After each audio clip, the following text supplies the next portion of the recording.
தற்போது நமது தொலைபேசி வாயிலாக எம்எல்ஏ சுதர்சனம் அவர்களுடைய மகன் விஜயகுமார் இணைந்திருக்காரு. வணக்கம் விஜயகுமார். தற்போது அன்றைய தினம் என்னென்ன நிகழ்வுகளா நடந்துச்சு நீங்க பதிவு பண்ணலாம்? வணக்கம்மா. டிசம்பர் 8ஆம் தேதி ஜனவரி 2005 ஜனவரி 8ஆம் தேதி இரவு எல்லாரும் வீட்டில் குடும்பத்தோட தூங்கிட்டு இருந்தோம். சுமார் ஒரு 2 மணி அளவில் வந்து இந்த கொள்ளை கும்பல் வந்து வீட்டுடைய மெயின் கதவை வந்து உடைக்கிறாங்க. உடைச்சிட்டு உள்ள வரும்போது அப்பா வெளியே வர்றாரு. முதல்ல ஒரு பேட்ச் கீழே ஒரு பேட்ச் இருக்காங்க, மாடியில் ஒரு பேட்ச் வராங்க. அவங்க வந்து மாடியில் ஏனோ ஃபர்ஸ்ட் இருக்கா என் ரூம் வந்து வெளியே பக்கம் கால்பாடு போட்டுட்டு அடுத்த ரூம்ல தம்பி படுத்துட்டு தான் அவங்க அந்த ரூமை வந்து பிரேக் பண்ணுறாங்க. பண்ணிட்டு அங்கே தம்பி வந்து மேசிவ் அட்டாக் பண்ணுறாங்க. தம்பி மிஸ்ஸஸ் அட்டாக் பண்ணிட்டு அவங்க கொள்ளடிக்கிறாங்க. இந்த சத்தம் கேட்டு அப்பா வெளியே வர்றதுக்கு முயற்சி பண்ணும்போது மெயின் கதவையும் உடைச்சிட்டு இருக்காங்க. ஸோ வெளியில் வந்த உடனே அவர் ஃபயர் பண்ணிடுறாங்க. இது நடந்தது. அதுக்கப்புறம் கீழே வீட்டுக்குள்ள வந்து அம்மா இருந்தாங்க. அவங்கள சோஃபாவில் தள்ளிட்டு வீட்டில் கீழே அப்பா ரூமு எல்லாத்துலேயும் வந்து இருக்கிறதெல்லாம் கொள்ளடிச்சிட்டு போயிட்டாங்க. சார், இப்போ இந்த 3 பேரும் குற்றவாளிகள்னு தீர்ப்பு வழங்கப்பட்டிருக்குது. இதை நீங்க எப்படி பாக்குறீங்க? அது கிட்டத்தட்ட வந்து மொத்தம் 14 பேர் வந்தாங்க. இந்த 14 பேர் வந்து கைது பண்ணி நம்ம புழல் ஜெயிலில் பெரேட் நடக்கும்போது எல்லாம் ஐடென்டிஃபிகேஷன்ல கரெக்டாக பண்ணாங்க. ஏன்னா தம்பி மிஸ்ஸஸ் பார்த்துருக்காங்க, அம்மா பார்த்துருக்காங்க, ஸோ தம்பியும் பார்த்துருக்கான். எல்லாரும் பார்த்து எல்லாரும் ஐடென்டிஃபிகேஷனும் பண்ணிட்டாங்க. இப்போ குற்றவாளி 3 பேருன்னு சொல்லிட்டு அனௌன்ஸ்மெண்ட் ஆயிருக்கு. கண்டிப்பாக அவங்களெல்லாம் தண்டனை பண்ணி, ஏன்னா இது வந்து நம்ம எங்கள் வீட்டில் மட்டும் கிடையாது. நம்ம டிசம்பர் 9ஆம் தேதி விடிய காலையில் நம்ம வீட்டில் நடத்திட்டு மறுநாள் அந்த 9ஆம் தேதி நைட்டை வந்து பர்கூரில் பண்ணுறாங்க ஒரு டாக்டர் வீட்டில். ஸோ இப்படி வந்து 95லேருந்து 2005 வரையும் கிட்டத்தட்ட 24 கேஸ் அவங்க மேலே இருக்கு.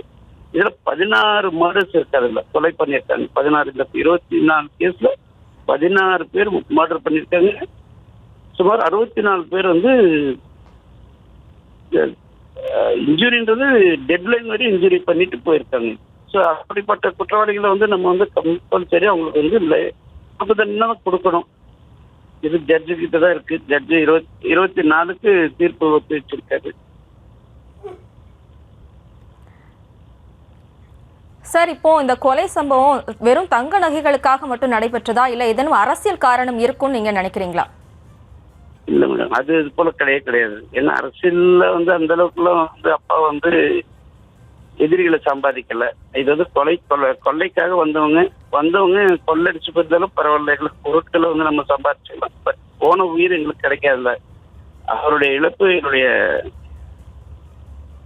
லைஃப் டைம்ல அவருடைய இழப்பு எங்களால செய்ய முடியாத ஒரு இழப்பு எங்களுக்கு. அது எவ்வளவு கொடுத்தாலும் அது எங்களுக்கு வந்து திரும்ப கிடைக்காது. ஸோ அதை வந்து நம்ம ஜட்ஜையை வந்து கன்சிடர் பண்ணணும். இது போல 16 கொலைகள் குடும்பத் தலைவர்கள் வந்து நிறைய மர்டர்ஸ் பண்ணியிருக்காங்க குடும்பத் தலைவர்கள. அதனால அந்த குடும்பமே எவ்வளவு பாதிச்சிருக்கிறதெல்லாம் கன்சிடர் பண்ணணும்.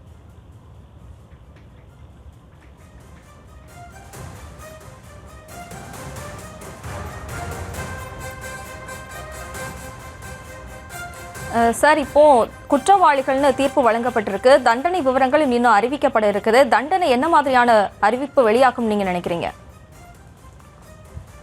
கண்டிப்பா வந்து இது ஏன்னா இவங்களை வந்து ஏதாவது தண்டனை கொடுத்தாலும் இப்போ வந்து கிட்டத்தட்ட இந்த கேஸ் முடிக்கிறதுக்கு 20 வருஷம் ஆயிடுச்சு. இன்னும் தண்டனை கொடுத்தாலும் அவங்க வந்து 20 வருஷம் ஜெயில இருந்தாங்க. அதனால என்ன தண்டனை கொடுத்தாலும் அந்த 20 வருஷம் முடிஞ்சு போச்சு, இவங்களை ரிலீஸ் பண்ணுங்கன்னு தான் எதிர்பார்ப்பாங்க. வெளியில வந்தாங்கன்னா திரும்பி கண்டினியூஸ் திரும்பி இதே தொழில் தான் அவங்க போய் பண்ண போறாங்க. திரும்பி எங்கெங்க நடக்கும்ன்றது நமக்கு தெரியாது. ஸோ இது நடக்காம இருக்கணும்னா அவங்களுக்கு கண்டிப்பா வந்து தூக்கு தண்டனை கொடுத்தாதான் இது வந்து ஒரு தீர்வா இருக்கும். எதிர்காலத்துல இது போல கொள்ளை நடக்கும்போது அது பண்றவங்களுக்கு இது ஒரு பாடமும் இருக்கணும், இது முன்னுதாரணமா இருக்கணும் தீர்ப்பு. சார், இந்த கொலை வழக்குல எல்லாருமே தண்டிக்கப்பட்டிருக்காங்களா, இல்ல ஜாமீன் வாங்கிட்டு நிறைய பேர் தலைமறைவாகி இருக்கிறதாகவும் தகவல் இருக்குது? அதை பத்தி உங்களுடைய கருத்து? அதுதான் ஏற்கனவே நம்மளுடைய இந்த டீம் லீடர் அவர்கள் வந்து ஒரு சொல்லியிருக்காரு. ஏற்கனவே ஜாமீன் அவங்க ரிட்டர்ன் வரவே இல்லை. நம்ம போலீஸும் போய் அவங்களை போய் அரெஸ்ட் பண்ணவும் முடியல. ஏன்னா இங்கிருந்து போயிருக்காங்க போலீஸ், இப்போ அங்கே போய் அவங்கள போய் அரெஸ்ட் பண்ணி கொண்டு வர முடியல. ஸோ அது வந்து திரும்பி எப்படி வந்து ஒரு சிறப்பு குழு போட்டு இப்படி 2005 அம்மா ஆட்சியில் இருக்கும்போது அம்மா வந்து ஒரு சிறப்பு குழு போட்டு ஜாங்கிர் தலைமையில் ஒரு பெரிய டீம் போட்டிருந்தாங்க. அது போல் டீம் போட்டு போய் பிடிச்சிட்டு வந்தால் தான் முடியுமே தவிர சாதாரண ஒரு 4-5 பேர் நம்ம ஸ்டேட் போஸ்ட் பசங்களாம் அங்கே போயிட்டு ஒன்றும் இந்த கேஸ் சம்மந்தப்பட்ட ஜாமீனில் போனவங்களும் திரும்பி பிடிக்கவும் முடியாது.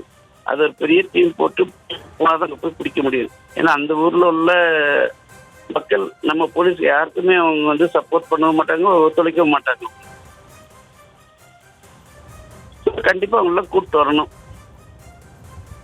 கூப்பிட்டு வந்து அந்த தண்டனை என்ன வழங்குறாங்களோ அந்த தண்டனை அவங்களும் அனுபவிக்கணும்.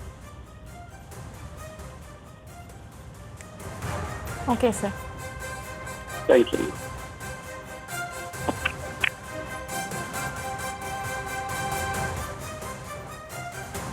இணைப்பில் இணைந்தமைக்கு நன்றி சார்.